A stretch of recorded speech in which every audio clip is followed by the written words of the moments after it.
You are watching Christ's Commission Fellowship, changing lives for eternity. Alam po ninyo, nowadays, this is something amazing. Since this is February, oftentimes people are always thinking of love, love, love, love. Right? Yeah, puro love, love. How many of you want to be loved? Be honest. Oh, good. Yung iba, for those who did not raise their hands, ibig sabihin, you want to be hated. Gusto ko magalit ng tao sa'yo. No, obviously, every one of us want to be loved. We want to be loved. And unfortunately, as we desire to be loved, we neglect and we ignore to love. Kaya alam po ninyo, nowadays, many people are getting depressed, getting as in, sobra. In fact, I still remember, mga 2018, when Pastor Peter said that 1 out of 8 get depressed. Amazing, gets depressed. But are they depressed? Because as they try to be connected, they become disconnected. Paano ko nalaman yun? Napansin niyo ba, some people, they could not live without their phones because they don't want to be disconnected. But in reality, they're already disconnected. Nakatingin lang sila sa phone. Nakadun na sa phone. Akala nila, yun ang connection na totoo. Yung mga pamilya, di na makakain ng maayos. Bakit? Lahat sila nakatingin sa phone. Hindi sila nag-uusap. Wala na silang eye contact. Wala na kasi lahat nandun sa phone. Parang ayaw lang ma-disconnect. Pero in reality, they were already disconnected. Ngayon, bakit sila nade-depress? Kasi pagtingin na sa phone, oh, buti ba siya? Ang saya-saya niya. Tingnan mo, hindi siya tumatanda. Yung mukha niya sa Facebook, ganun pa rin. Hindi nagbabago. Excuse me, picture niya yan nung high school. Pag nakita mo siya in person, hoy, ang tanda mo na pala. Kasi we get so frustrated. Parang buti pa siya, pasyal na pasyal, punta siya ng punta sa ibang bansa. Ano ko ba, naglalakbayan dahil hinahabol siya ng mga may utang-utang niya. Ang daming kwento behind. So, nawala tuloy yung totoong eye-to-eye contact na connection sa tao. And ang hindi nila nakita, this is what they did not realize. The reason why we want to be loved and the reason why we need to love, because our design is we are created in the image of God. Huwag niyo kakalimutan yun. When God created us, He created us in what? In His image.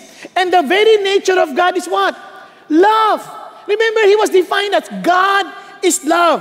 Hindi niya sinasabing love is God, but God is love. So ito pong napaka-importante. Kaya nga ako naniniwala that God is a triune God. He cannot be a numerically one God. He is a triune God because God is love. Kung numerical one yan, ang hirap yun. Ang hirap i-express na yung siya yung love. Kaya nga, the Father loves the Son loves the Father, the Holy Spirit glorifies the Son and glorifies the Father. Are you following? Kaya dun palang maintindihan, the very character of God is love and He created us in His image. Now, itong amazing. God did not create evil. Huwag niyo kalimutan. God did not create evil. Evil is the absence of God, who is love. Kaya nga, ang problema, ito ang sin. When men fell into sin. Remember, yung tao, wala, hubot-hubad sila. Hindi sila nahihiya. But when they fell into sin, when they disobeyed God, ano nangyari? They become self-conscious. Kaya nga, the very essence of sin is self-centeredness. Kaya yung gulo sa bahay, kasi lahat laging nakikita natin from our perspective and we fight for it without listening and without even considering the perspective of other people. Kasi we are self-centered people. Nakukuha po ninyo? Kahit sa eskwelahan, galit tayo sa teacher kasi isip natin, pinahihirapan nila tayo. Yung teacher naman, galit sa estudyante kasi pinahihirapan nila ako. Laging ganon. Even with preaching, yung mga bang pastor, galit sila. Parang, natutulog kayo, galit. Sasabihin naman nila, nakakantok ka. Galit din. Everybody is self-centered because that is the very essence of sin. In fact, we turned our eyes from God to ourselves and we treat ourselves as gods. Kaya we easily get angry when people somehow seemingly trying to block our way. Pag hindi natin nasusulong yung gusto natin, nagkakalit tayo. Kasi we feel that we are the center of the universe. Tama, mali? Kaya ho, tingnan ninyo. Without love, listen, we cannot live. For without love, it is evil. Remember the absence of God? the absence of love, obviously is evil. So it's either we live or we go the opposite, which is evil. Kaya ang choice ng tao, pag walang love, ay evil. Kaya nga, sabi ng Bible, in the last days, ano sabi ng Bible? In the last days, our lives will be more difficult. Why? Because people will become lovers of self, lovers of pleasure, rather than lovers of God. They will be disobedient to parents. Bakit? Kasi nga, sarili lagi, sarili ang ini. Yung mga parents naman, minsan, ang gulang. Kaya nga, magulang. Na parang they think that I am also the center of the universe. Kaya mga anak, dapat sumunod kayo sa akin. Dapat sumunod sa akin. Tandaan nyo, anak ko lang kayo! Di ba? Again, a picture of sin. Magulang. Naintindihan? So, ano naging problema? So, what we need to do, what the world need is love. We need love. Kaya naman, when we were discussing about the one thing, Jesus explained His one thing to us, and that is to love God and love one another. Alam niyo, nakakatuwa kasi si Jesus at that time, tinatrap siya. Jesus being the perfect God and perfect human, tinatrap siya. Alam niyo itong nakakatawa. Minsan isip natin, kaya hindi ko mamahal yan kasi napaka-imperfect. Alam niyo, kahit nga perfect, hindi pa rin minamahal eh. Here is Jesus perfect na. Pero hindi pa rin siya, kinrucify pa rin siya. Kaya hindi yung totoo yung object. Ang totoong love is coming from the one loving. So balik tayo dito. So, si Jesus tinetest. Yung mga Pharisees, nasupalpal. Yung mga Sadducees, nasupalpal. So, na hindi sila, yung ngayong lawyer, biglang nagtanong kay Jesus. Sabi niya, para i-trap si Jesus. Kasi in their mind, ito ang rule. Kung talagang sa Diyos ka, dati intindihan mo yung batas, yung rule. Ang problema, siyempre siya naman ang sumulat niyan eh. So, hindi siya concerned doon sa ano yung rules niyo kasi they wrote 613 out of the 10 commandments, nagsulat pa sila ng 613 others to explain how to apply it. For example, thou shalt take the Sabbath, no? Holy. Pag sabi, yung holy, yung Sabbath, dapat hindi ka magtatrabaho.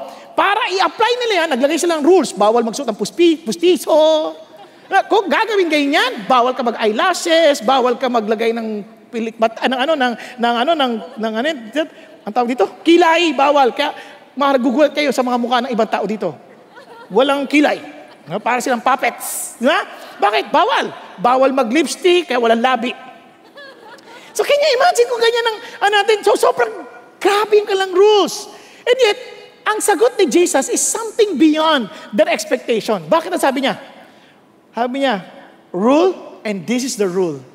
Sabi niya, you love the Lord, you shall love the Lord with all of your heart, with all of your soul, with all of your mind. Bakit? Sabi ng Lord, the rule is not something na gawin mo to para tanggap ka sa Lord. Hindi. Yes, rules are good because it gives you order, but the idea, the intent of all this rule is that you will love God with all of your heart. That you will have a relationship with God. Yun ang idea. More than these do's and don'ts of life, I want you to have a relationship with God. What? Can you imagine yung Diyos at napakadakila, willing and wanting to have relationship with you? Yun ang gusto ng Diyos. Kaya sabi ganoon, this is the great and foremost commandment. Kaya nga may sasabi ng Lord, sabi niya, it involves your whole being, your heart, your soul, your mind. Hindi niyo ba napansin, minsan ginagamit might? Might. Bakit? Ibig sabihin yan, yung mind at might, parang you with all your energy, with all diligence. Kasi marami ngayon nagmamahal, hindi na nag-iisip eh. Wala nang ka-energy kasi ang hirap atang mag-isip. Nakakapagod mag-isip. Basta, ano na lang ang rules? Ano ba? Ano ba sabi? Kunyari, huwag kayo magre-reserve ng upuan. Tapos meron matanda, makikiupo sana ako eh, bawal po mag-reserve. Hindi yun ang issue. Ang issue dito, ano ba yung intent ng law? Naunawaan? Andyan pa kayo? Ano yung pinaka-intent? Kaya yung bang pagmamahal natin sa Diyos, kapareho ng, kunyari, paghahanap natin sa salapi ng ating pangailangan, o yung paggutom na gutom kayo, parang talagang gagawin mo lahat, kahit magpagpag ka dyan, makakain ka lang. Ganon din ba yung paghahangad natin sa Diyos? Alam nyo nga, kung meron kayong appointment, halimbawa, may appointment kayo kahit umuulan, at yung appointment nyo, kikita kayo ng 1 milyon, palagay ko kahit umuulan, tatawirin nyo ang baha, tatawirin nyo ang buldak, tatawirin nyo ang traffic, makuha lang kita. And sabi ng Diyos, ganun din ang pagmamahal sa Diyos. Kung talagang mahal mo siya, tatawirin mo kahit anong bagyo. Bakit? Because I long to be with God. Kaya nga mamimiss ng tao ang quiet time, ang panahon at pakikipaniig sa Diyos. Huwag lang nila mamiss ang Netflix. Mamimiss ng tao, as in, ang kanilang panahon ng pagsamba. They will miss even the time of singing. They will just come during study of the word. I'm not saying dahil late ka, hindi ko yon. Sa ibang service. Kasi they would miss. Why? Kasi for them, okay lang yan. But you know what? Kantahan lang yan eh. Hindi naman ako kumanta. It doesn't matter. It is really singing for to God. Are you following? Kasi kung talaga, kunyari kung ikaw yung naliligaw pa lang sa isang babae, naku, yung baka nangaharana, wala sa tono eh. Dahil sa'yo, ako'y lumigaya. Naintindihan sabihin, bakit gagawin lahat yan? Para lang para mapukaw lang ang kanyang damdamin. Tama? Pero pagdating na sa Lord, di ba? Di ba? Yung pagkanta pa lang, come on, let's sing to the Lord. Di ba?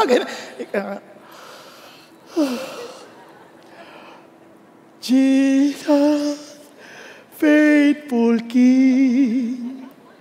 Ang layo na. Now, I'm not saying na pag kumakanta ka with all gusto, sa Diyos ka na. No, what I'm saying is, am I doing this because I love God? Yun ang tanong eh. Kaya tinanong sa kasunod. Second is like it. You shall love your neighbor as yourself. Oh, di ba? Sa totoo lang, pag nagmamahal tayo as we love ourselves, tingnan nyo, i-test nyo lang ha, test nyo lang. Pag may mga nangangailangan ng damit, ano ibibigay mong damit? As you love yourself, ha? Ano? Yung ayaw mo na, siyempre. Ito, ayaw ko na ito. Ayaw ko, sa'yo na. Di ba? Kasi you love yourself eh. Hindi equal, no? Hindi equal. Tama? Itingnan ninyo. Kaya hindi yan yung rule na, ito yung sinasabi ng Diyos. Ang sinasabi ng Diyos, as you have wanted this, willing ka rin ba to offer if need be? Yes, yun ang idea ng Diyos. Kasi ang idea ng Diyos, it's not the rules, kundi it is the relationship. Nakuha ninyo? Hello? Nakuha?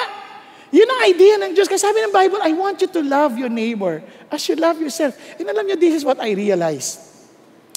Hindi kaya. Tingnan mo. On these 2 commandments depend the whole law and the prophets. Tama? Sabi niya, kaya yung idea ng Diyos, all of these commandments are all commandments just for you to love one another. Hindi yung rule, hindi naman ako pumatay eh. Pinapatay ko. Namansin niyo? Kasi hindi yung idea ng Diyos, hindi ako pumatay na literal, pinapatay ko. Ang idea ng Diyos, hindi. Kung mahal mo yung tao, gagawin mo ba yan? Sasaktan mo ba yan? Hindi ko siya pinatay, gululpi ko lang binugbog ko lang. Kasi bawal, thou shall not kill. Pero at least walang utos na, thou shall not bugbog. Mali! The idea ng Diyos, hindi yung mamahalin mo nga, hindi ka gagawa ng anything that will hurt or will harm a person. Kasi you don't want that to happen to you also. Tama ba? Tama ba?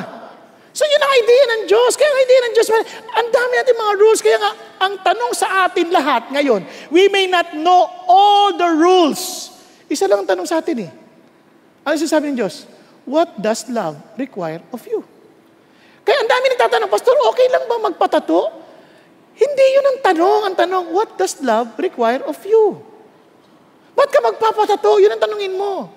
Kasi gusto ko, dala-dala ko yung gospel tract sa kamay ko, kaya sinulat ko na dito, gospel tract, John 3:16, for God so loved the world. Ayan. Oh, if that is your desire, then go ahead. Gusto mo, buong katawan.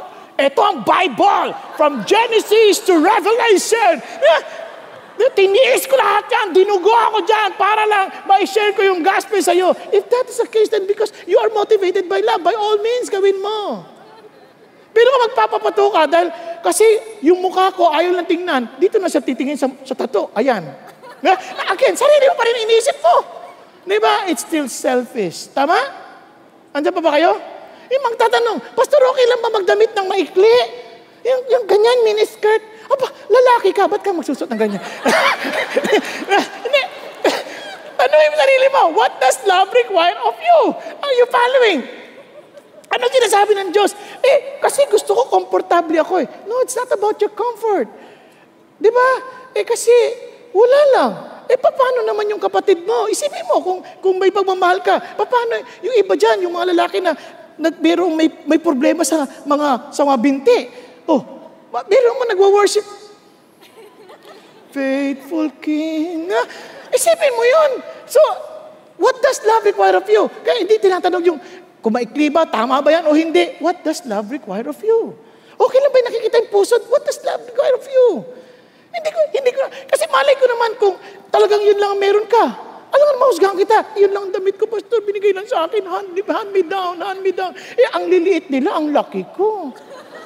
So, kasalanan mo ba yan kung lang yan lang meron sa'yo?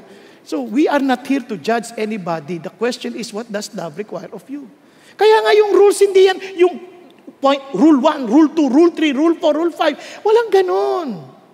Ang idea, yun bang ginagawa mo, loving? Nakuha? Kaya ho, ito yung challenge ng Diyos sa atin. At alam nyo, hindi siya madali. Bakit kamo? At ito nga ho yung dapat natin maintindihan as Christians. Kaya nga minsan ngayon, nakakalungkot. Some people, they don't like the church any longer. They don't want to be involved in any small group. Why? Because they feel that they're being judged. They feel that they're being condemned. They feel that, ang dami na, you hate exactly what the Lord hates. Are you following? We must be a channel of God's love. We are not a channel of condemning people. We are a channel of His love. Kaya ho, exactly kung ano yung ayaw mo, ayaw ginagawa, exactly ayaw yun ng church, ayaw yun ng Diyos. Kaya nga sabi ng Bible, yung maturity, isip natin ang ideya na ng maturity. Kung magaling sa Bible, wow, yan ang Christian. Pero nakikipag-away sa lahat na hindi nag-agree sa kanya. Di ba, yun bang love? Hindi. Sabi ng Bible, tingnan nyo, kahit napakahusay mo na, kahit na ikaw na pinakamagaling, sabi ng Bible, if I speak with the tongues of men, can you imagine you know the languages of all men, you have the tongues of angels, but do not have love, I become a noisy gong or a clanging cymbal. Minsan nakikita natin na, Christian niya kasi ang galing sa Bible. Hindi yun. Sabi ng Lord, maingay ka lang para kang pompyang, ang ingay mo, walang kwenta yan. Ang sabi ng Lord, tingnan nyo, if I have the gift of prophecy, and I have all mysteries and all knowledge, if I have all faith so as to remove mountains, but do not have love, I am nothing. Sabi ng Diyos, ang sukatan, you are growing in love, not growing just in knowledge. Those are good. I'm not saying masama yun, ha? Because it's good to be knowledgeable, especially if you want to be knowledgeable because you want to love. Nagkakaintindihan? Sabi ng Lord, pero hindi na sukatan. Kahit na nga yung pagbibigay pa eh. Even if I give my possession to feed the poor, even if I surrender my body to be burned, you're so passionate, and yet, you do not have love, it profits me nothing. Alam niyo bakit napakahirap ng challenge na yan? It seems simple, but very demanding. You know why? Kasi it involves mind, it involves everything about us. Tignan niyo, pag may bata, humingi ng tulong, naawa ka. Hindi ka nag-iisip, binigyan mo 1,000 para sa iyo, iyo. Pagbalik mo, nakita mo, humihit-hit na ng Bulkasil, nakabili na 1 galon. Binigyan mo pa ng 1,000 eh. Pinag-iisipan ng pagtulong, pinag-iisipan ng totoong pagmamahal. Di ba? Kahit sa mga anak. Di ba sa anak? Dati yung mga bata anak ko, ayaw kumain ba naman ng gulay? Ayaw kumain. Sabi ko, kain na kayo mga anak. O sige, ay, gulay. Ay, gulay. Ayaw. O, di wag kayong kumain. Dahil mahal ko sila, hindi ko kayo pipilitin. Di wag kayong kumain. Gutom na po kami. Di kumain kayo. ayoko ng gulay. Di ba kayo kumain? Gutom na po kami. Di, kumain kayo. Ayaw namin gulay. Di ba kayo kumain? Hindi yun, mahal ko kayo. O sige, anong gusto niya? Kasi, ang idea ko, I want them to learn that eating is not just to be fed, but eating to be nutritious, to be healthy. Tama ba? Nagkakaintindihan? Hindi lang yung, gusto mo? O sige, kaya ibang mga bata, ayaw ko niya, mami. Si mami naman, anong gusto mo, anak? Anong gusto mo, anak? Hotdog, gusto mo? Oo nga, hotdog, gusto. Di ba? Kasi nga, hindi ang pagmamahal na totoo kasama lahat. Involved isip, involved puso, involved lakas. It is an act of the will. Kaya naman, sa totoo lang, there is another dimension that most of us do not realize. Akala natin it's all about us. No! There is something spiritual. There is a spiritual dimension because human being has spirit. Kaya sabi ng Bible, itong law na to, the reason why I gave you this law is for you to realize that this is as a tutor to lead us to Christ, the very life. I am the way, the truth, and the life. So that we may be justified by faith. But now that faith has come, we are no longer under a tutor. For you are all what? Sons of God through faith in Christ Jesus. Ano sinasabi niya? You need to be born into the family of God so that the very nature of God becomes yours. Now, paano ko nalaman yan? Tingnan ninyo. Because this is love. Not that we love God, but that He loved us and sent His Son to be the propitiation for our sins. Anong kalaban ng love? Sarili, kasalanan. So the sin must be dealt with. That's something in the Spirit. The sin must be dealt with. And Jesus Christ came to deal with that issue of sin. Now, tingnan niyo. Bakit? Because those who are in the flesh cannot please God. Hindi mo kakayanin. Hindi to parang self-will, power of the will. Hindi mo kakayanin. Ang sabi ng Lord, however, you are not in the flesh. Kung na kay Jesus ka na, you are in the Spirit, if indeed the Spirit of God dwells in you. But if anyone does not have the Spirit of Christ, he does not belong to Him. Nakuha niyo? Nasabi niya, for all who are being led by the Spirit of God, these are the sons of God. Alam mo ngayon na the nature of God is now yours because you belong to His family. Nakuha? Kaya si God muna. Kung wala si God, hindi natin kakayanin.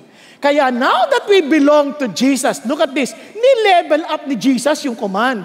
Hindi na lang love God with all of your heart, soul, and mind. Ni-level up niya. Paano? A new commandment I give to you. That you love one another, dati, as you love yourself. Tama ba? Ni-level up niya. Even as I have loved you. So dapat maliwanag sa'yo yung pagmamahal ni Jesus sa'yo. Tama? And if you understand that love, then pass it on. Love, sabi niya, by love one another, by this all men will know that you are my disciples if you have love for one another. Paano malalaman, Christian? Hindi maraming alam sa Bible. Hindi yung magaling magtalumpati. Hindi yung masipag lamang. Ano sabi niya? Because you love one another. Alam niyo bakit nagbago ang course ng history ng mundo? Dahil sa Christian na nagmamahal. Bakit nagkaroon ng mga universidad? It all started by the Christians. Bakit nagkaroon ng mga ospital? It all started by the Christians. Bakit nagkaroon ng mga halfway house for the prostitutes, for the orphans? Because of the Christians. Because they know how to love. They understood what would break their hearts. Anything that breaks the heart of God, their heart also breaks. Amazing ang tunay na Christianity. Nakuha ninyo? Bakit? Because they knew the Lord loves them. Kaya ho, ito yung challenge sa ating lahat. Tingnan niyo, sabi ng Lord, if you love me, huwag na yung, Lord, nagkatanong ako service, nag-worship ako. Hindi yun ang tanong ng Lord. If you love me, ang sabi niya, I'm giving you a new commandment. Jesus answered and said to him, if anyone loves me, he will keep my word, and my Father will love him, and we will come to him and make our abode with him. Amazing. Paano mo nalaman mahal mo si Jesus? You will keep His word. Tama ba? You will keep His word. Hindi pinagtatalunan yung kanyang sinabi. Ginagawa. Okay po? Andiyan pa tayo. Ano sabi ng Lord? Kung mahal mo siya, love one another. They will know that we are His disciples because we love one another. Madali? Mapakahirap. Hindi madali. Tingnan mo katabi mo. Kaya mo ba talaga mahalin yan? Hindi. Alam nyo, sinasabi ko sa iyo bakit mahirap. Una, ito ang ating topic. Introduction lang yung kanina. Sorry. Tabo, ang hirap. If we are to love one another as Jesus loved us, then for sure, we are to love people who are not easy to love. Tingnan nyo na lang yung mga alagad. Sabi nyo, love one another. Alam nyo ba yung problema ng mga alagad na yun? Nag-uunahan kung sino nasa kanan at kaliwa. Sinabi ng Jesus, mamamatay na ako. Sino sa kanan, sino sa kaliwa? Parang, ano ba kayo? Andiyan pa iniisip nyo, puro sarili pa rin. Pansin yung kasalanan. Lahat tayo ganun eh. Ang hirap ata. Ang hirap ang mahal. Kahit sa asawa mo, kahit ang ganda-ganda niyan. Ang hirap ang mahal. Bakit? Kasi pagkatapos niyang maganda na yan, bigla ka nang uutusan yan. Gawin mo ito, gawin mo yan, gawin mo yun, gawin mo yan. Hay! Pagod na ako! O, di ba? Si lalaki naman, parang, mahal na mahal kita. Di ba? Naalala ko yung may kinasal eh, nakakatawa eh. Kinasal sila. Sabi niya, biglang tumawag sa mami niya, Ma, hindi ko na kaya. O bakit? Pangalawang gabi mo pa lang. Tapos na po yung honeymoon namin. Buhay na ako sa bahay. Andito na yung talagang nagkaroon totoo na yung buhay namin. Ano ibig sabihin totoo na? Pinagpaplantya na ako. Pinaglalaban na ako. Kasi sa Amerika to, walang katulong doon, di ba?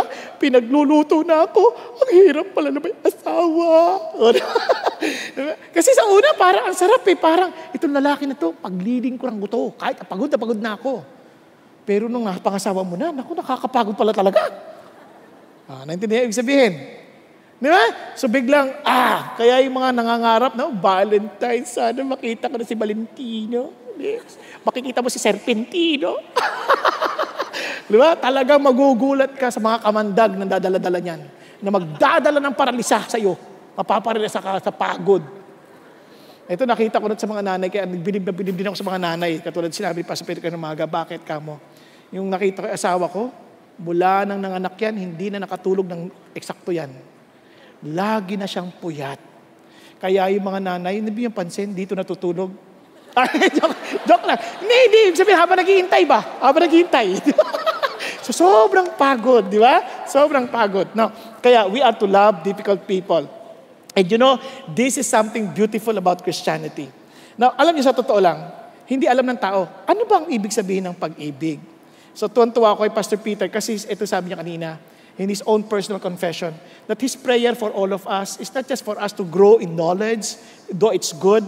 His prayer for us is the very same prayer that he echoed the very prayer of Paul to the Philippian Christian.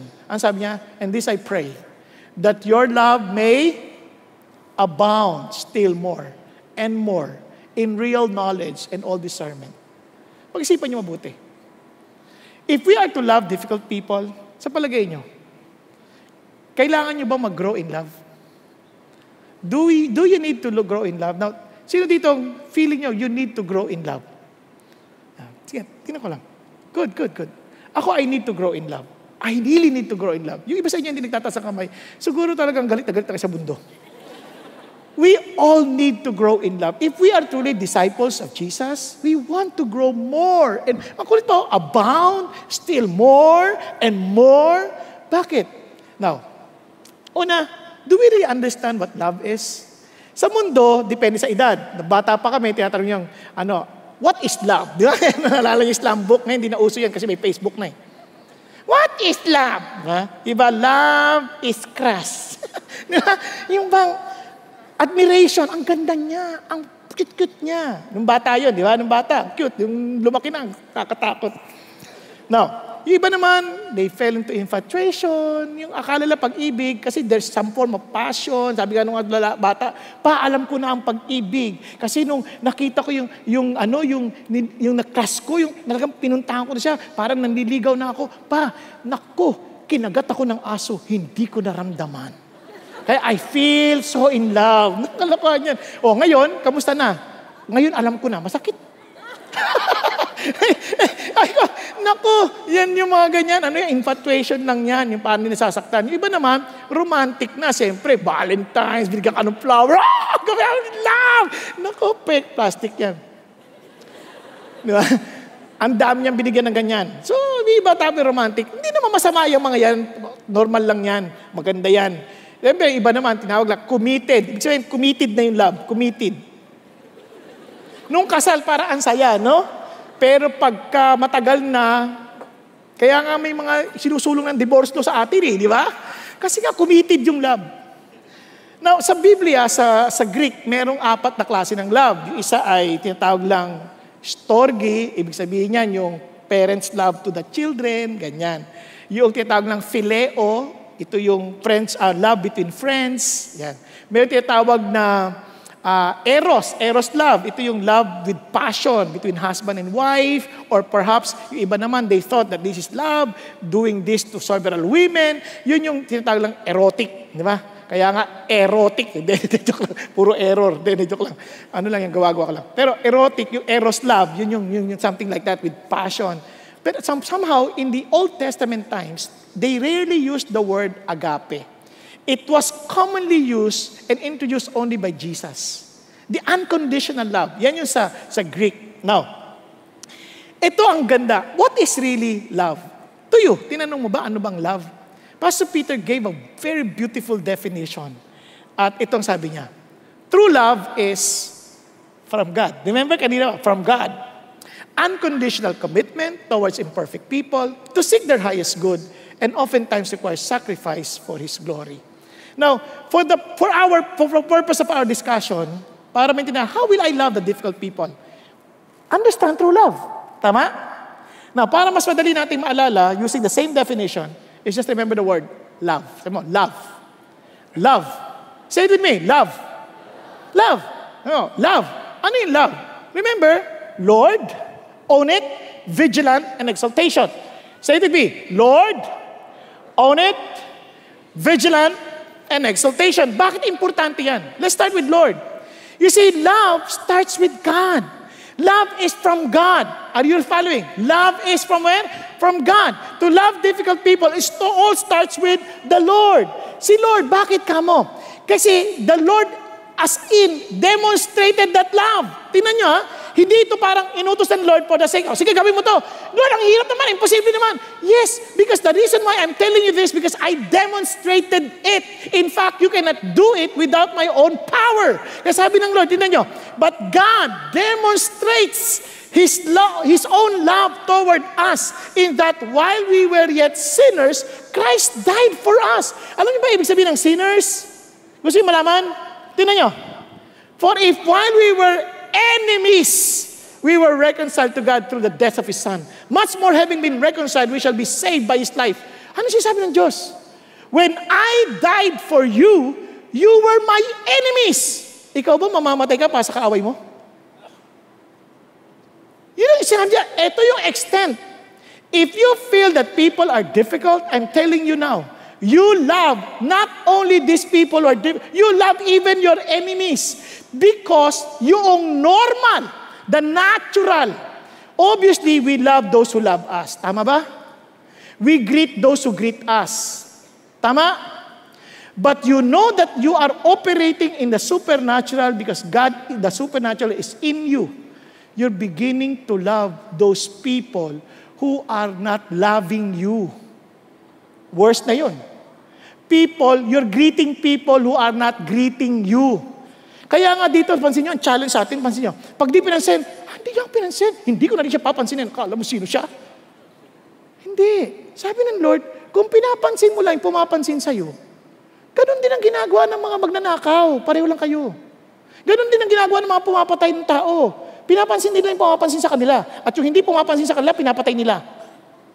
Pareho lang yun. Kaya sabi ng Lord, because you are the child of God, there's something supernatural in you, there's something powerful in you, you can do something beyond what normal people could do. You can love your enemies. Now listen to this. Paano nangyari yan? Kung si Lord, yung Panginoon natin, siya ang susundin natin, tama ba? Siya magkocontrol sa atin, tama? Ngayon, kung galit tayo sa taong nagalit sa atin, di natin pinansin yung taong hindi namansin sa atin, ano sinasabi natin? Siya nagkocontrol sa atin. Andiyan pa kayo? Kaya mo siya pinansin, hindi pinansin kasi hindi ka pinansin eh. Kinokontrol ka niya. Remember, He is your Lord, not Him. Kaya, ang control, wala doon. Minsan siya sabi natin, ginagalit mo ako eh. Hindi ka niya ginagalit. Huwag ka magpa-control dyan. Si Lord yung nagko-control. Kaya sabi, Lord, tulungan mo ako. Kinokontrol niya ako. Nakuha? Kaya nga, kailangan mo ng tulong ng Diyos. Hindi ho kasi posible. Imposible kasi kung hindi ka tutulungan ng Diyos. Dati ninyo, lahat ng pag-ibig natin may hangganan. May hangganan. Hindi yata kaya ito, kikwento ko na sa inyo. Nagamit ko na to pero gagamitin ko ulit para lang lalo madiinan natin. Kunyari, nung unang taon namin, 30 years na akong married, baka ma-misinterpret nyo, 30 years na. On our first 2 years, challenging. Lalo na yung first year. Yung mga second year, medyo maano na, pero challenging pa rin. Pero first year, grabe. Siyempre, ang saya ng aming mga unang linggo. Unang buwan, ang saya-saya.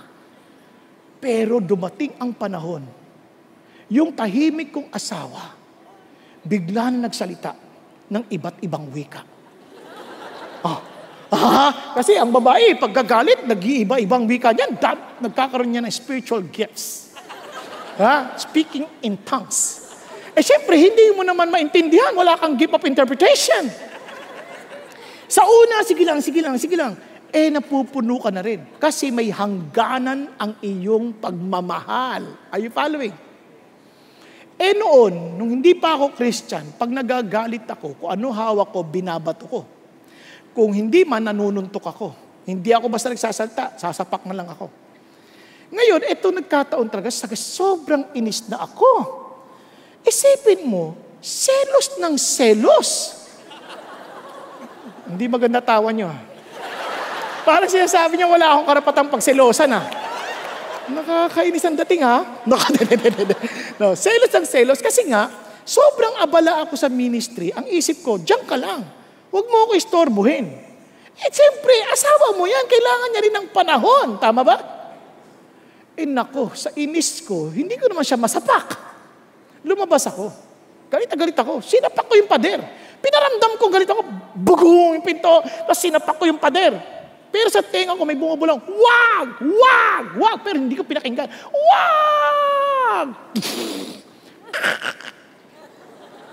Yung tunog wala sa pader, nasa kamay. Siyempre din, nahimas ko, sakit Nahimas kong ganyan. Sabi ko, sana nakinig lang ako sa iyo. Bigla ako nakita yung pagkabilog ng singsing. Itong singsing ay bilog. Walang simula, walang hangganan. Ito ay sagisag ng pag-ibig ng Diyos. Nagkakaintindihan? Kasi pag-ibig natin may hangganan Kasi sabi ko, Panginoon, tulungan ninyo ako. Umabot na ako sa hangganan ko. Ayoko na, pagod na ako. Ba't nyo ba ako ginaganito? Di ba? Iyak na talaga. Tapos biglang sabi ng Lord, ikaw naman may kasalanan yan Minsan kasi gusto mo, baguhin mo siya. Hindi, ikaw magbago. Hindi mo binibigyan ng panahon Bigyan mo ng panahon. Okay, Lord, susunod ako. Pero ayoko na muna tumabi sa Kanya. Galit ako. Di ba? Yun ang pag-ibig mo, galit Ayoko matulog sa kwarto. Sabi ng Lord, pumasok ka. Tabihan mo siya. Galit ako. Hindi mo yan pag-ibig. Pag-ibig ko na yan. Pumasok ka. Di ba sabi mo, duktungan ko yung pag-ibig mo? Opo. Pumasok ako. Nahiga ako sa may paanan.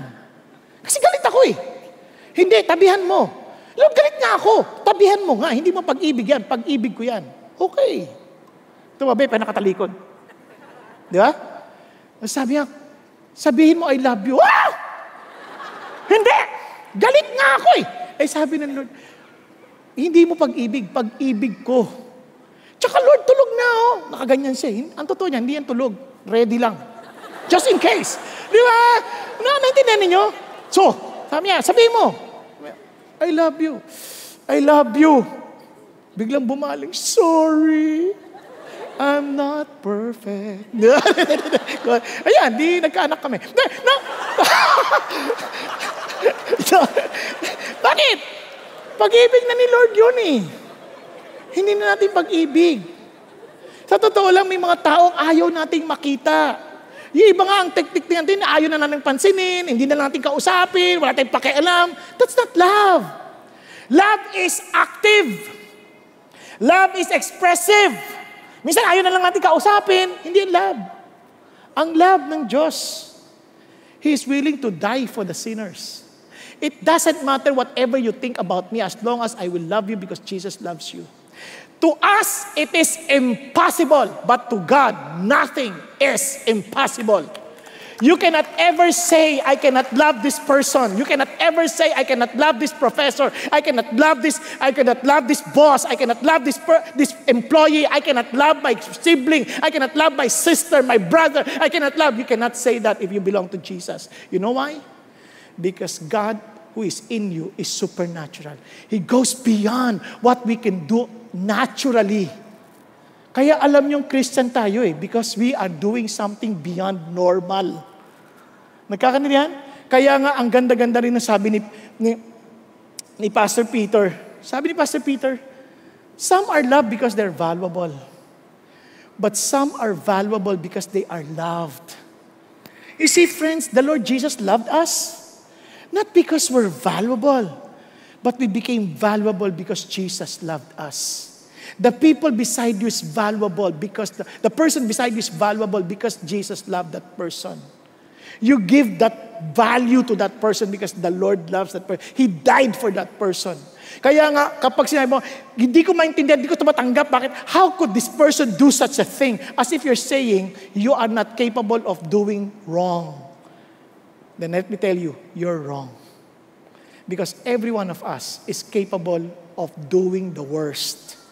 And it's only by God's grace that He loved us, He died for us. So sabi ng Lord, do the same to your brother.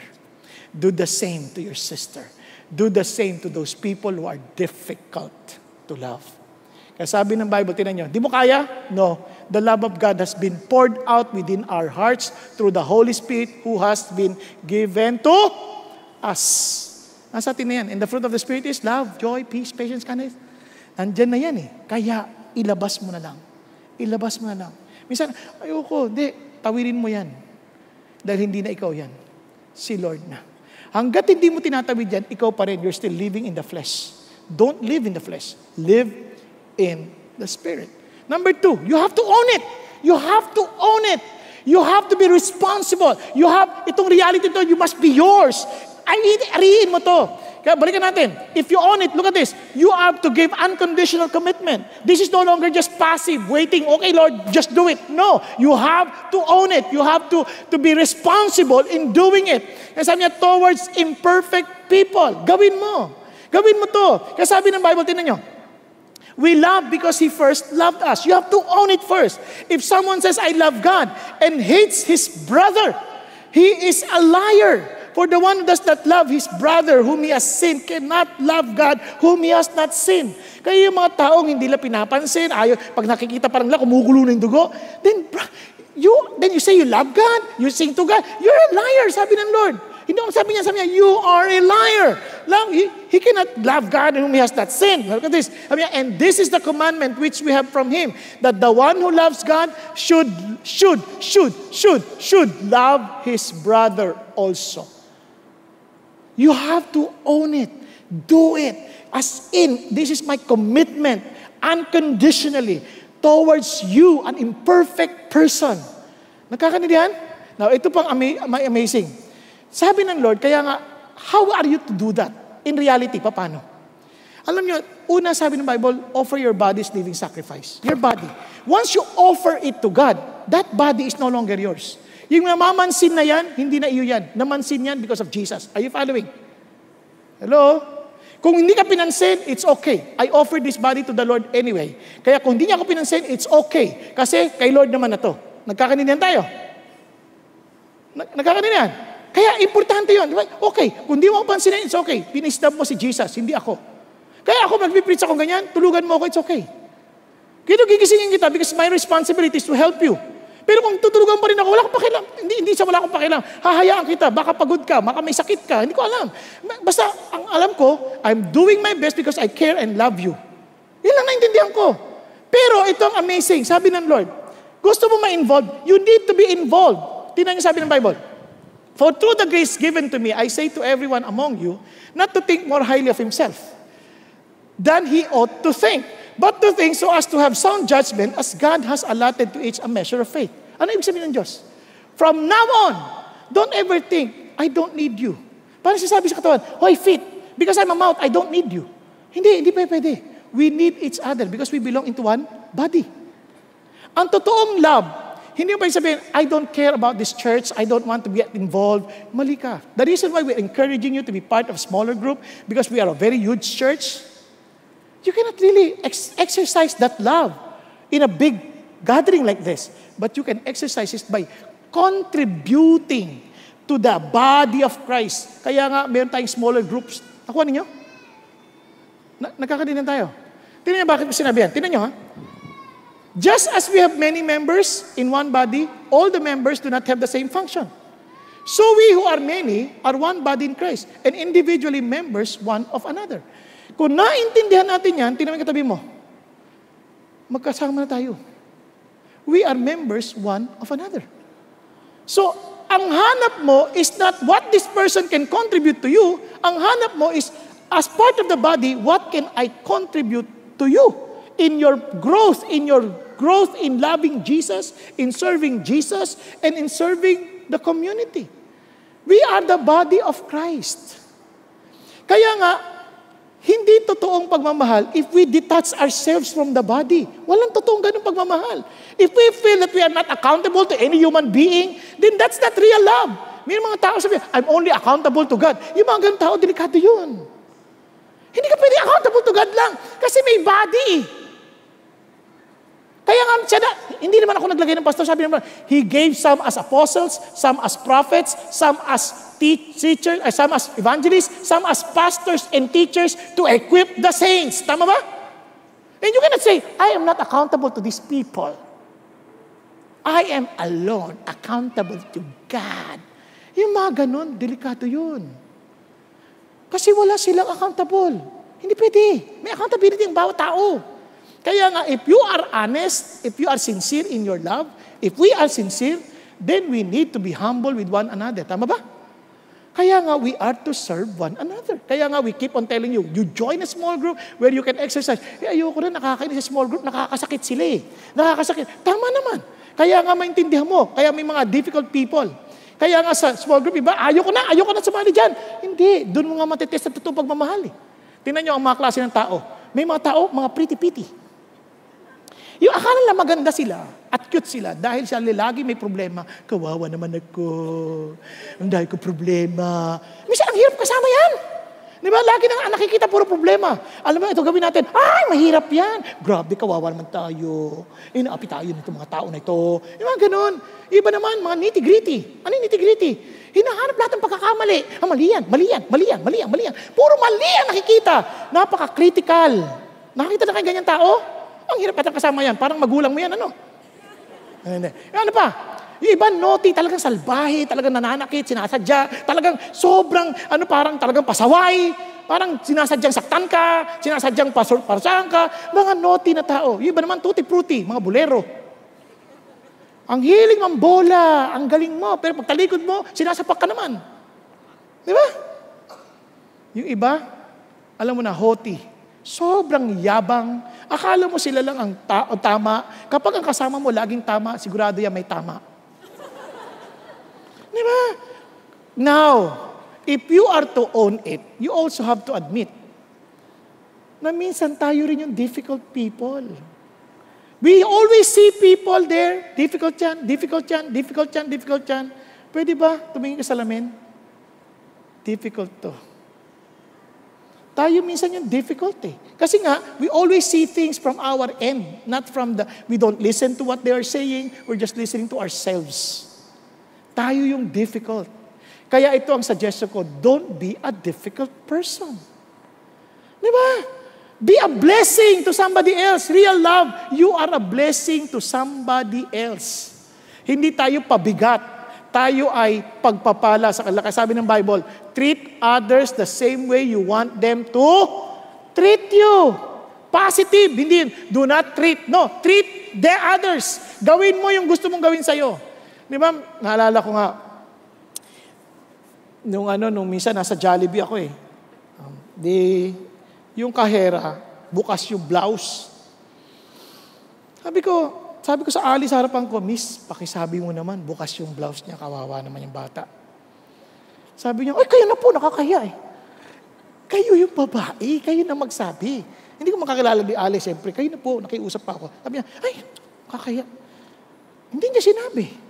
Return ko na.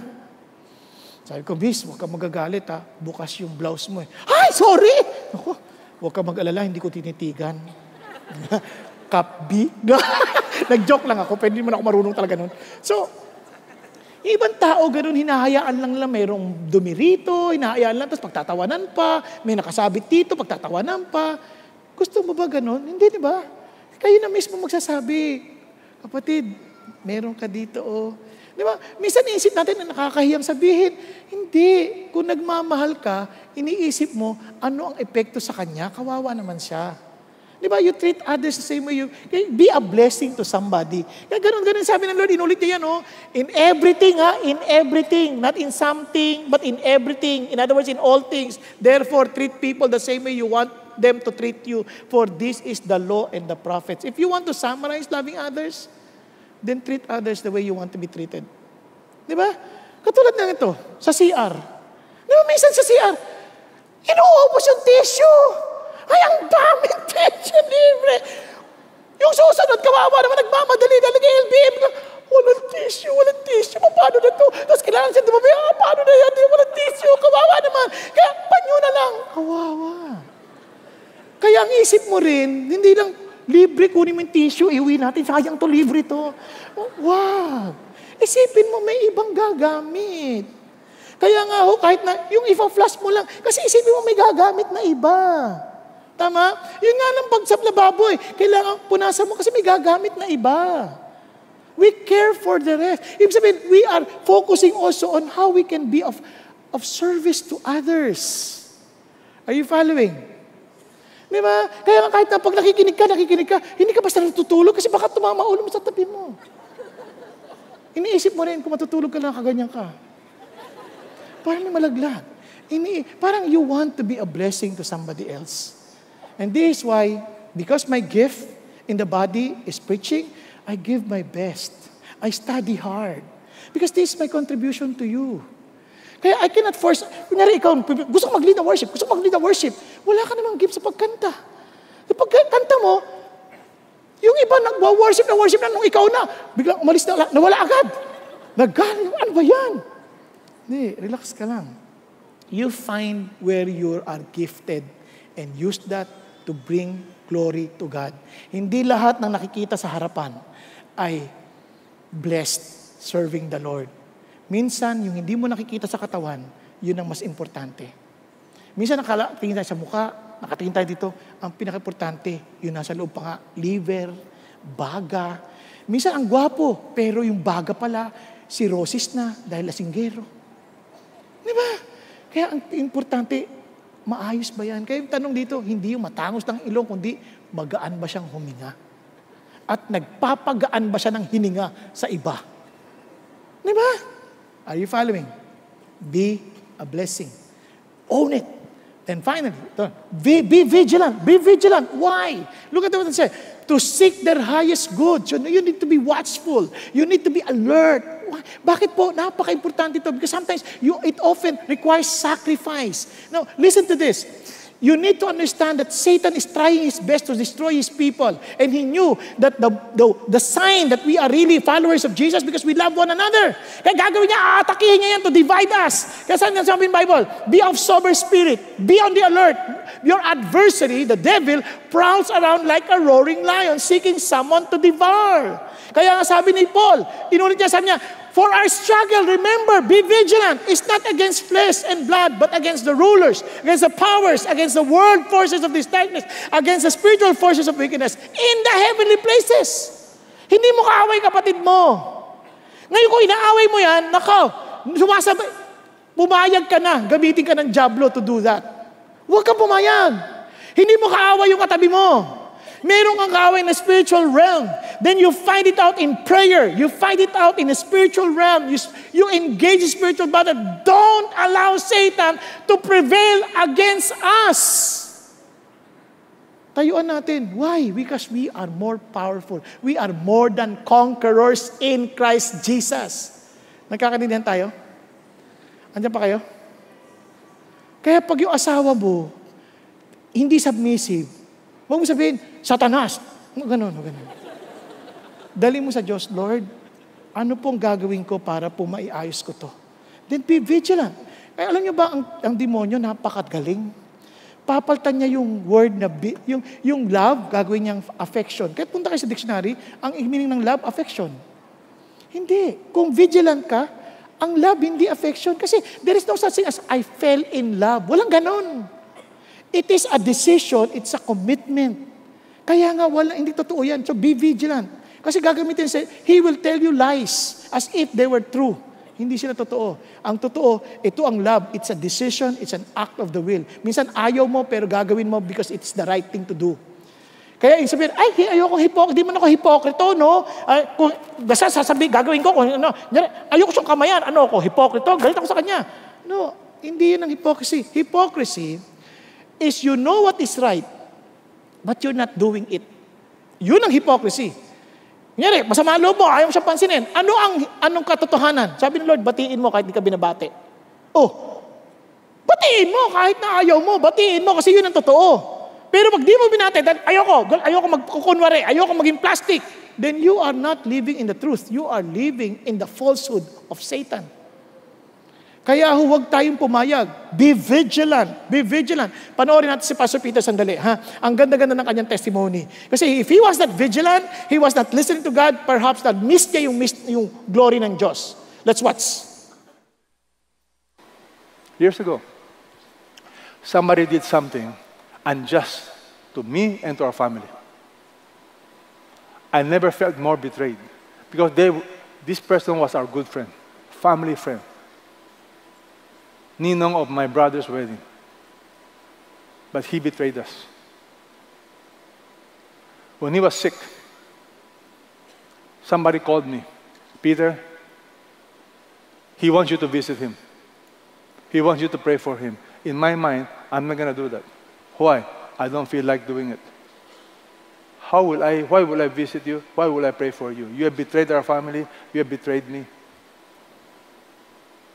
In fact, this is the same guy who fired me from my company.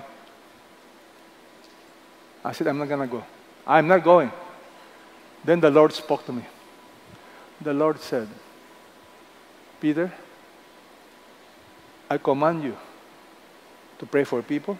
I've commanded you to love your enemies. If you don't obey me, how are you going to teach the Bible someday? You're a fake. You're a hypocrite.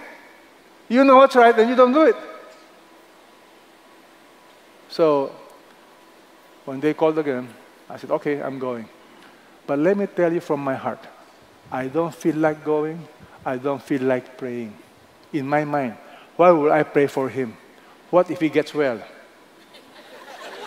In my mind, that guy deserved to get sick. He deserved to be punished. Why should I pray for him? Do you understand my feeling? I'm being honest. And then share the gospel. Why should I share the gospel? What if he accepts Christ and go to heaven? You know, this last-minute conversion is very effective. I'm being honest. But you know what? I obeyed.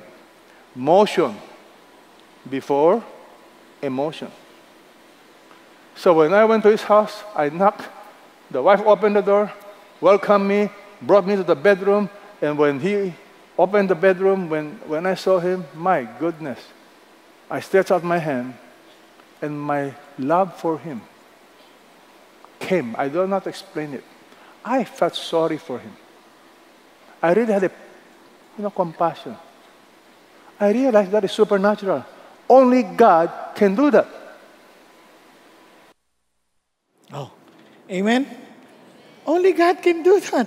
Kaya, minsan sumunod ka eh. Kaya huwag mo na isipin, yung kapitbahay, mahirap yun. No, no, no.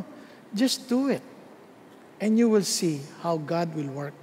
And there's such great joy to see the reality of God at work in our lives. Ang sarap. Kaya, ano yung pakiramdam? Ang saya. Tama kita mo. Dati hindi ko magawa yan. Nagawa ko. Nagawa ko. Only God can do that. Nakita mo yung reality ng Diyos sa iyo. Kaya ang sabi ng Bible, let love be without hypocrisy. Abhor what is evil. Cling to what is good. Be devoted to one another in brotherly love. Paano niyo makikita yung pagmamahal? Give preference to one another in honor. Merong paggalang. Merong pagbibigay ng pugay sa tao. Nag-uunahan pa nga dapat tayo. Amen po? So finally, exaltation. Bakit exaltation? Alam nyo, itong pag-ibig na to, it's not just for us to say, I love you. Hindi. It is actually, sabi ng Bible, but you are a chosen race. Kaya nga, a royal priesthood, a holy nation, people for God's own possession, so that you may proclaim what? The excellencies of Him who has called you out of darkness into His marvelous light. Paano nangyari yan? You were not a people, but now you are the people of God. You are not received mercy, but now you have received mercy. You have experienced the very love of God. Sabi niya, that's why I want you to be my I want you to proclaim my excellency. Paano? Keep your behavior excellent among the Gentiles, so that in the things in which they slander you as evildoers, they may, because of your good deeds, as they observe them, glorify God in the day of visitation. One day, they too will exalt Jesus. One day. Bakit? Iba ka eh. Kaya remember this, you're not just a father. You are a priest of God in your family. Kaya you proclaim His excellency. Kaya whenever you do something, whenever you are to act on something, ask yourself, what does love require of me to bring honor to my God? Di ba? As a student, you are there not just to study. You are to proclaim His excellency. You are doing your assignment not because you see my teacher require me to do this. No, I'm doing this with all of my heart because I want to declare my love for Jesus. Because I am a student priest. And the people would know that I am serving the Lord. And I love God and I love them. And I love my teacher. I don't want her to experience headache because of me. Di ba?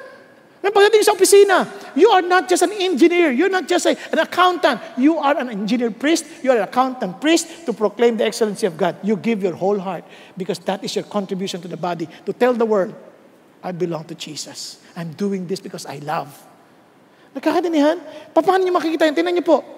Paano? Honor all people. Honor all people. Love the brotherhood. Fear God. Honor the king. Minsan, ba't ko i-honor yung king na yan? Labo-labo. No, yun ang sabi ng Diyos eh. Diba? Honor the king. Servant, be submissive to your masters. With all, look at the words, respect. That is love. Respect not only to those who are good and gentle, but also to those who are unreasonable. Diba? O kahit masama pa yan, still respect, honor. That's love. Ito, tinan nyo. In the same way, wives, be submissive to your own husband, so that even if any of them are disobedient to the word, hindi sumusunod sa Lord, they may be won without a word by the behavior of their wives as they observe your chaste and respectful behavior. Yun ang love, honoring. Now, tignan nyo, you husband, in the same way, live with your wives in an understanding way as with someone weaker, since she is a woman, and show her what? Honor. Honor. That's how we show love. Honoring people. It's declaring the glory of God. Minsan hindi tayo honoring even with the way we talk with people. We are not honoring. Because we do not really express the real love of God. Now listen. To sum up, all of you be harmonious, sympathetic, brotherly, kind-hearted, and humble in spirit, not returning evil for evil, insult for insult, but giving a blessing instead. You were called for the very purpose that you might inherit a blessing. Amazing. Now, let me just end with this. There was an apologist. He was trying to explain about Christianity to his friend, Emperor Hadrian. His name is, iba-iba yung pronunciation, Aristides or Aristides, whatever. Basta, Aristides. Okay?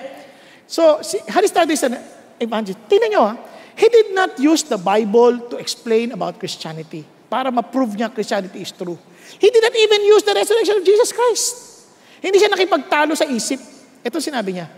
He compared the Gentiles or the Greeks to barbarics, to the Judaists or mga Jewish people, and to the Christians. Kinumpare niya. And sabi niya, just to prove to you why Christianity is so superior in terms of why this is really true. Ito yung sinabi niya. Christians have the commands of the Lord Jesus. This is an excerpt. Pwede namang tingnan sa internet yung kompletong letter. The Messiah himself etched into their hearts. They do not engage in adultery or sexual immorality, and they do not bear false witness. Yan ang katangian ng mga Christians. Ito yung mga Christians sa mga panahon na neither do they covet that which belongs to others. Hindi nila kinamkam, hindi nila kinuha yung mga bagay na hindi kanila. And they honor father and mother. Love their neighbors. Mahal nila ang kapitbahay nila. Mahal nila ibang tao. And do not do to others anything that they do not wish to be done to them. Kakaiba itong mga Christians. At ito pang sabi niya, inaaliw nila yung mga nananakit sa kanila. At pinapanalunan sila bilang maging kaibigan. Galit sa kanila, inaaway sila, kinakaibigan nila sila. At masigasig sila na gawin ang mabuti para sa mga umaaway sa kanila. Kakaiba, no? At sabi ganoon, at hindi sila sumusunod sa mga kautusan. Ibig sabihin, they are not disobeying unlawful lifestyles and all impurity. Lahat ng marunong hindi na ginagawa. They neither neglect, hindi nila pinababayaan ang mga balo at hindi nila pinagmamalupitan ang mga ulila. Amazing.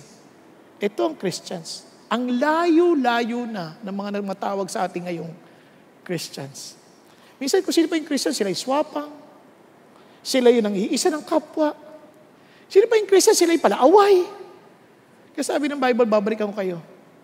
A new commandment I give to you, that you love one another. Minsan nalulungkot ako kahit minsan sa service, iiwanan ng parking, the double park, hindi makaalis yung kapatid dahil nag-worship ako eh. Hindi ko talaga nagmamahal ka kay Jesus, nagmamahal ka sa kapwa. Iniisip mo yan. Kaya sabi ng Lord, because by this, all men will know that you are my disciples. Naintindihan natin? Hello? Makita nyo kahit sa worship, minsan nag-worship ka, biglang may malilate na darating. Excuse me po. Late kasi. Di kasi mo agahan. Alam nyo kung kayo yun, magpasalamat. Ay, sige, pasok ka. Let's worship the Lord together. Kung ikaw naman yung late, hintayin ko na lang matapos. Di ba? Kasi bakit? Si Lord, ang totoong sukat, love, concern, honor, honoring one another, because that is real love to God. Kaya ho, you love one another even as I have loved you, that you also love one another. By this, all men will know that you are my disciples if you have love for one another. Tayo pong lahat ay yumuko at pumikit. Thank you, Jesus. As our heads are bowed down and eyes are closed, kapatid, here is the challenge for all of us. You see, Bible knowledge of God, that's wonderful.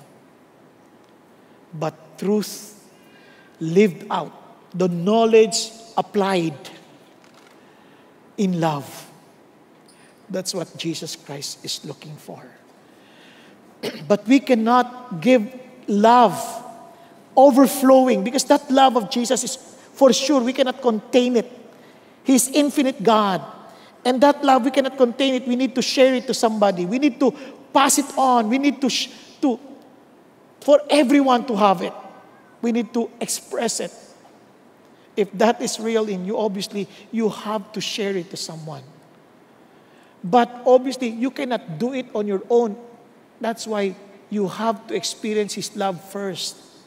Kung hindi mo na-experience yung love ni Jesus, that He died for you on a personal level, that you understood that He died for your sin, He saved you from eternal damnation, you'll never be able to pass on that love that you have never received. Kaya kapatid, before you pray to love and forgive others, before you pray na, Lord, I want to forgive, you offer first your love, yourself to Jesus and say, Lord, help me to experience your love na hindi na yung religious way, kundi personal. Talagang kayo, Panginoon, ang maghari sa buhay ko.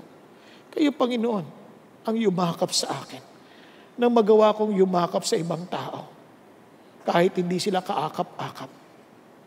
Kaya mga kapatid, if God is speaking to you and somehow God is telling you, you need first to experience this love and you haven't experienced it personally, be humble enough and be honest enough to admit it. And sabi mo, ako po yun. I need the love of Jesus. Kapatid ko, ikaw yun, just raise your hand before the Lord with humility. Yes, yes. Lord, I need that love. I need that love. Lord Jesus, fill me with your love that I will be able to love others. Thank you, Lord. Hallelujah. Thank you, Jesus. And for those who raise their hand, admit it before God. Lord Jesus, I accept your love for me. Help me to live it out. Thank you for dying on the cross for me to demonstrate your love, oh Jesus, towards an imperfect person like me. And Lord, by your grace and by your mercy, I pray that I may live it out, that I may share this love to others, that I may love people even if they're difficult to love. So thank you, Jesus. Thank you for dying for me, and thank you that you did not remain dead. You rose again from the dead on the third day according to the Scripture. And Lord Jesus, I believe that with all of my heart. Thank you, and thank you, Jesus. And for the rest of us, let this be our prayer before God. Lord, thank you for calling us to love others as you have loved us.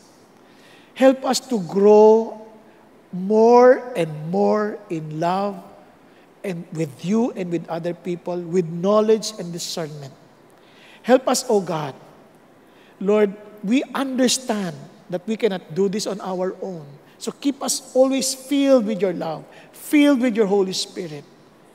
And I pray that you may find us owning it, as in becoming responsible for it, that we are to love towards imperfect people.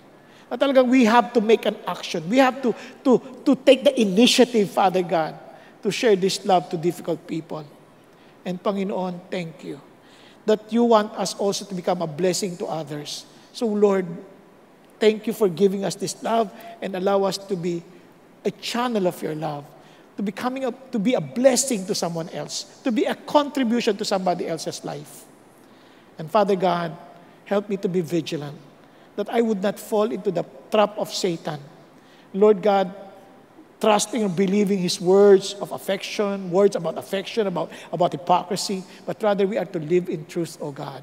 Not that we are to love, not because we feel it, but because we have to, because it is your power working in us to do it, Father God, for your glory and honor.